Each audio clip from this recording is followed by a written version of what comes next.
right, so for example 1, they want us to, their words are, writing an equation of a function that is a combination of functions, but basically they want to combine functions and make a new one. So they kind of walk us through the step by step, some of the things that they want us to pay attention to as we're learning about this. So the first one is they want us to say what the domain and range of each of these functions are. So these are the original functions. F of x is the square root of x, and g of x is just x minus 3. So sometimes it's difficult to look at a formula and pinpoint what the domain and range would be. So the easiest way, if they've given us the formula, is just to have a look at the graph. So I'm going to use my graphing calculator, and I'm going to hit y equals, and I'm going to just write in square root of x. So second function, square root x, and then I'm going to, whoa, somebody's been playing with my window. Hang on a sec. There we go. Sometimes it'll say error when you try to put your graph in. You just have to check your window to make sure that your window fits the data that you're doing. So I'll show you this one. I wrote, there you go, the square root of x, and it would make sense that I'm only going to have values in the positive quadrant. And what I'm going to do is look at that graph and decide what the domain and range are. So the domain and the range for both of these, when I'm looking at this graph, is that x is greater than or equal to 0 and y is greater than or equal to 0, which means I'm only dealing with the positives. So then I go over to the next graph, and I can do the same thing there. Let's see. I could look at that graph and go, well, there's nothing really fancy there. There's no squares, there's no square roots. It's just x minus 3, which means that it's just going to be a straight line graph. I can even use y equals mx plus b to just quickly sketch it. But basically, it's a straight line graph. And if that's the case, then it's just xer and yer. So I don't actually even need to graph it in my graphing calculator, but if I wanted to, whoops, keep touching the wrong buttons. Okay. If I wanted to, I could just go x minus 3 graph, and you can see that it's a nice straight line graph, which means there's no limits to what x could be, so x is in the realm of all real numbers, and there's no limits to what y could be, so y is in the realm of all real numbers as well. So that's just establishing domain and range for each of the original functions. The next thing that they do for b is they want us to combine the functions in a certain way. So they tell us that we're supposed to do d of x, which is the new one, we'll just leave that black. D of x is supposed to be equal to f of x minus g of x. So what I'm going to do is just use this as my grid or my pattern, and I'm going to plug this value in here and this value in here. So then it becomes d of x is equal to f of x is root x minus, now this is the part that's a little bit tricky, because if you're subtracting it, you better put it in brackets, because you have to make sure that you don't make the mistake of not changing the sign. So if I had just wrote root x minus 3, then that's incorrect, because I would have to change the signs here. It's root x minus 3. If you're minusing a negative, you're actually adding, right? So you have to remember to change the signs.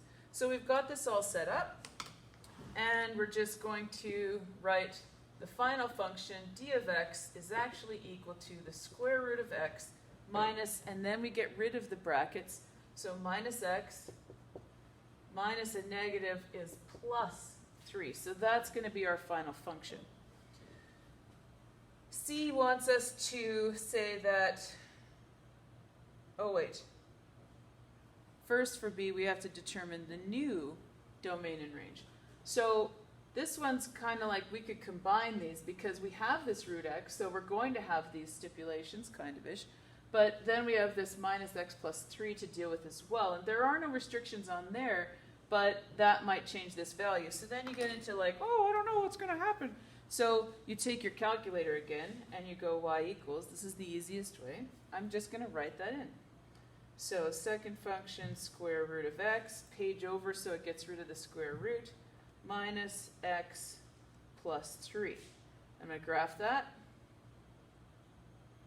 And you can see on your graphing calculator that we actually have very, very different domain and range now. So I can see that I've got this. Just going to do a quick sketch of what I see. It goes like that. And I can use my second function calc button to find my value. Was the easiest one because I want to know what point is here. So I know that x equals 0 at that point. So if I put in value x equals 0, it's going to tell me my y-intercept. So I'm going to do that, hit enter, and y equals 3. So if there was ever any doubt, that is 3. So I'll show you what that screen looks like. Kind of blurry-ish.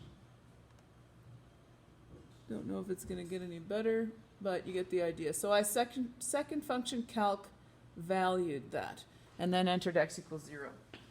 So now I know that this point is 3, and I can say that the domain and range of my new function, so domain is what x can be, and x starts at 0 and goes that way. So x is still greater than or equal to 0, and my range for y starts at 3. So y is greater than or equal to, because it's going that, or sorry, it's going down. It's going down. That means we have to change this. Y is less than or equal to 3. It starts at 3, but then it goes down from there. So my new domain and range don't necessarily have a lot to do with my old domain and range. So there's some overlap sometimes, but what the best policy is to do is just to use your new function, put it in your graphing calculator, and have a look at what the domain and range are. Don't make any assumptions.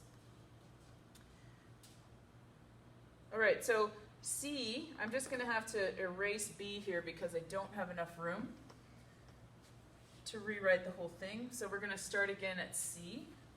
And this time, they want P of x, so a new function, is equal to f of x times g of x. So I'm going to take the same f of x, and I'm going to multiply it by g of x now.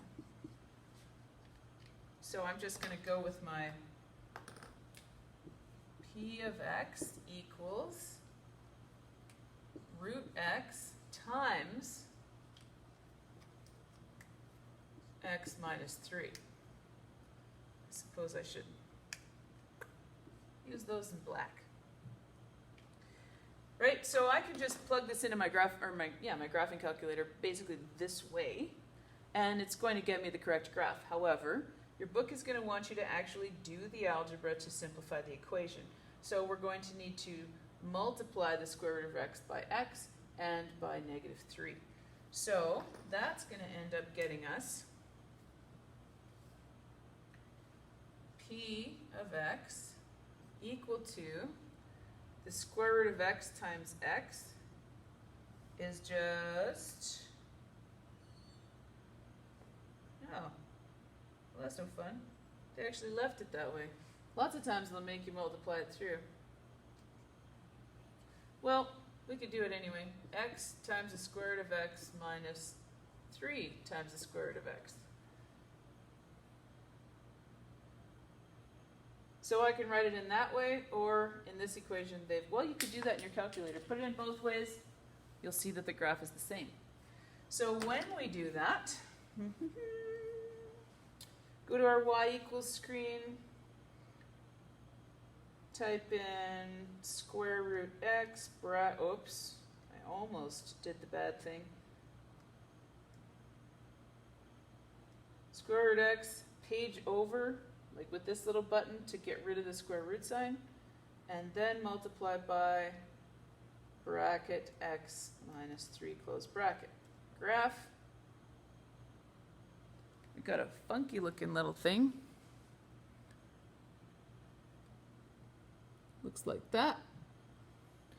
So again, we want to know what those important parts of the line are, but it looks a lot like 0, 0 to me. So I'm going to just kind of throw in a 0 and see what happens. So the square root of 0 is 0, which means the whole thing is 0. So I've got 0, 0 as a point. Just makes sense. You could use your trace button or any of the other second function calc buttons, but it looks to me like this is 0, 0. What we need though is that value, so that's a minimum. So I'm going to go second function calc. Minimum is 3. Do my little left bound thing. Hit the button, do my little right bound thing, going over to the other side. So I hit left bound here and then right bound here. And then it says guess, so I'm going to push the button again, and it tells me that x equals 1 and y equals negative 2 for that point. So when I'm looking for my domain and range of each of these, my domain is the values that x can be. I'm only interested in the fact that x stops at 0. So x is greater than or equal to 0. For y, however, y goes down to negative 2, but then it goes up forever. So y is greater than or equal to negative 2. So I've combined my function, multiplied this one by this one to get my new one, and you'll have to watch your book for that, because sometimes they'll leave it this way and sometimes they'll multiply it through. It's kind of sketchy that way. If it can be simplified by actually doing the function, that's when they're most likely going to do it. But just make sure that you can understand that these two are the same. If you have any doubts, do the graphing calculator thing. Okay, so we did that. We put this into our graphing calculator. We looked at our new image. We found the relevant points. We assigned values to them, and we figured out our domain and range based on that. Good to go.